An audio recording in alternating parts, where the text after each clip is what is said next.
দেখুন, এতক্ষণ আমি কমন ফ্যাক্টরগুলো বলছিলাম। বাংলাদেশ আর নেপালের এই গণ অভ্যুত্থানে ইউনিক যেটা, সেটা হলো জেনজির নেতৃত্ব।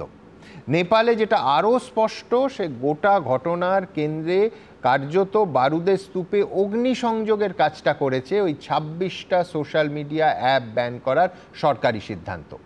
এই ছাত্র যুবদের, মানে যারা জেনজি, মানে যাদের জন্ম 1997 থেকে 2012 সালের মধ্যে, তাদের স্পষ্ট বক্তব্য ছিল এই নির্বাচিত জোট সরকারের চূড়ান্ত দুর্নীতি আর স্বজন পোষণের খবর যাতে বাইরের পৃথিবীর কাছে না আসে, যাতে দেশের মানুষের কাছে না পৌঁছয়, সেই জন্য সোশ্যাল মিডিয়াকে নিষিদ্ধ করা হয়েছিল।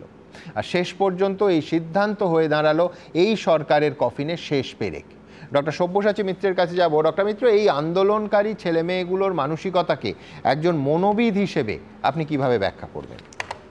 দেখো সুমন, জেন জি যাদেরকে বলা হচ্ছে তাদের বয়স এখন 15 থেকে 30-এর মধ্যে। এবং এই যে জেনারেশনটা জি কেন বলা হয়, কারণ এদেরকে বলা হয় জুমার জেনারেশন, অর্থাৎ এরা ইন্টারনেটকে জুম করে বলে এদেরকে জুমার জেনারেশন বলা হয়। এই জুমার জেনারেশন যারা, তাদের কিছু অ্যাংজাইটি খুব ইউনিকভাবে আছে। একটা হচ্ছে এরা একটা ডিজিটাল এজে শুরু করেছে, নতুন একটা প্রযুক্তিতে এরা এসে গেছে। 2 নম্বর হচ্ছে এদের মধ্যে ভীষণভাবে প্রিসাইড করে হচ্ছে তাদের ক্লাইমেট সম্বন্ধে অ্যাংজাইটি, খুব জেনুইন ক্লাইমেট অ্যাংজাইটি এদের থাকে। এদের একটা চেঞ্জিং ফাইন্যান্সিয়াল গ্লোবাল ল্যান্ডস্কেপের মধ্যে এরা বড় হচ্ছে। এরাই কিন্তু কোভিড-19কে এক্সপিরিয়েন্স করেছে এবং তার যে যত side effects, detrimental side effects এরা ফেস করেছে। এনার অনেকেরই কিন্তু গার্জিয়ানস, বাবা মা মারা গেছে এর মধ্যে। সুতরাং এটাও একটা অ্যাংজাইটির মধ্যে এই জেনারেশন যাচ্ছে। তার মধ্যে 3টে নতুন অ্যাংজাইটি জুটেছে। একটা হচ্ছে আর্টিফিশিয়াল ইন্টেলিজেন্সের অ্যাংজাইটি, যেটা কিন্তু জেন জি এর জব সিকিউরিটিকে একদম ভীষণভাবে পেছিয়ে দিয়েছে।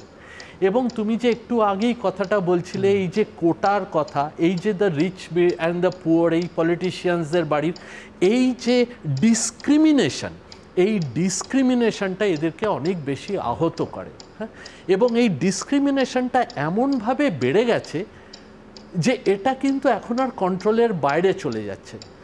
দেখো, একটা জিনিস আমাদের মানতে হবে যে আমরা যে খাবার খাই, খাদ্যটা আমাদেরকে শারীরিক শক্তি দেয়, আমাদের মানসিক শক্তি জেন জি এর আগে দিত বইপত্র আমরা পড়তাম, আমরা ভালো ভালো সিনেমা দেখতাম, আমাদের জয়েন্ট ফ্যামিলি ছিল, তাদের সঙ্গে আলোচনা করতাম, আমাদের টিচাররা আমাদেরকে উইজডম দিতেন, সেটা আমরা ফলো করতাম চোখ বন্ধ করে। এখন কিন্তু জেন জি এর হাতে সোশ্যাল মিডিয়াটা মানসিক খাদ্য।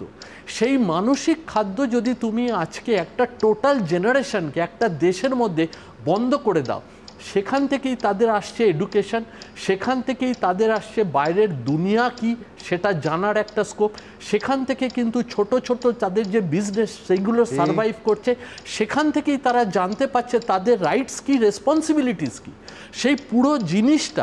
পাশাপাশি একটা যোগ করবো যে তাদের অ্যাটেনশন স্প্যানটা, আমি এই 26টা যেগুলো নিষিদ্ধ হয়েছে আর যেগুলো আছে দেখছিলাম, অ্যাটেনশন স্প্যানটাও কিন্তু কমছে, মানে তাদের ধৈর্য কমছে। মানে আমি বলছি, একজন মানুষ যদি একটা অরাজক অবস্থা বা একটা দুর্নীতি, সরকারি অব্যবস্থা এর আগে 10 বছর সহ্য করত, এই জেনারেশন কিন্তু 3 বছরের মধ্যে রিয়্যাক্ট করছে। খুব ভালো বলেছো। কারণটা হচ্ছে এই যে জেন জি এর যে মাইন্ডসেট যেটা বলছো, তার মধ্যে কি আছে, কতগুলো ইউনিক ফিচার্স আছে। একটা হচ্ছে এনাদের এক্সপেকটেশনটা অনেকটা হাই, রেশনাল এক্সপেকটেশন। তারা কেন এক্সপেক্ট করবে না? এদের টলারেন্স অনেক কম, এদের ইনস্ট্যান্ট গ্র্যাটিফিকেশন, অর্থাৎ আমি এখন চাই তো এখনই চাই, এই ভাবনাটা আছে। এবং এই আরেকটা যেটা মেজর ইস্যু, সেটা মানে এই যে শুধু তো একটা দেশে এটা সীমাবদ্ধ থাকছে না, 2011-তে আমরা আরব স্প্রিংয়েও দেখেছি ঘটনা কি ঘটেছিল। সুতরাং history is repeating itself. The only issue over here is a huge disconnect between the political class and the ruled class and the rulers. এবং সেখানে একটা এখন অদ্ভুতভাবে দেখা যায় যে এই যে age gap between all the top leaders and the real people who are suffering is huge. তারা এদের সঙ্গে কানেক্ট করতে পারছে না। প্রত্যেকটা রাষ্ট্র নেতা আজকে 80, 90, 95, বোধহয় এরপর 100 ক্রস করে যাবে, কিন্তু Gen Z is the largest commodity in the world. তাদের বয়স হচ্ছে 15 থেকে 30। এরাই পরবর্তীকালে এনভায়রনমেন্টালটাকে সাস্টেন করবে, এরা ফাইন্যান্সিয়াল অ্যাসপেক্ট অফ দি ওয়ার্ল্ডটাকে সাস্টেন করবে। কিন্তু আগে ছিল ডেমোক্রেসিতে পলিটিশিয়ানস অ্যান্ড মানে আমরা যারা সাধারণ মানুষ, কিন্তু এটার সঙ্গে এখনকার দিনের তফাৎটা কিন্তু সেই রাজার প্রজার মতোই দাঁড়িয়ে গেছে। রাজা রাজার মতো থাকছে, রুলার্স অ্যান্ড বিং রুলড, আমরা হয়েছি রুলডের জায়গায়। আর একটা ভেরি ইম্পর্টেন্ট ইস্যু এখানে বলে রাখা দরকার, জেন জি এর কাছে সবচেয়ে ইম্পর্টেন্ট ইজ দেয়ার এডুকেশন। আমি খুব, এটা শুনতে হয়তো অনেকেরই খারাপ লাগবে, কিন্তু খুব উচ্চবিত্ত যারা, তাদের ছেলেদের বাইরে মেয়েদের বাইরে যেতে হয় না, কারণ তারা সবাই 500 কোটি, 1000 কোটি, 2000 কোটির ওপরে বসে আছে, তারা নিজের দেশে আনন্দ সহকারে আছে। মধ্যবিত্তরা বিদেশে পাঠাচ্ছে। বিদেশের অবস্থা, আপনাকে ছোট্ট অস্ট্রেলিয়ার কথা বলি, 1 সপ্তাহ 3-4 দিন আগে হয়েছে, স্টুডেন্টদের হোস্টেলের সামনে অস্ট্রেলিয়াতে বিক্ষোভ দেখানো হয়েছে, ইন্ডিয়ানস গো ব্যাক। সুতরাং মধ্যবিত্তর যে জেনজি, তারা বাইরে গিয়ে, তারা পয়সা খরচা করে বাইরে যাচ্ছে, বাইরে গিয়ে দুঃখ পাচ্ছে।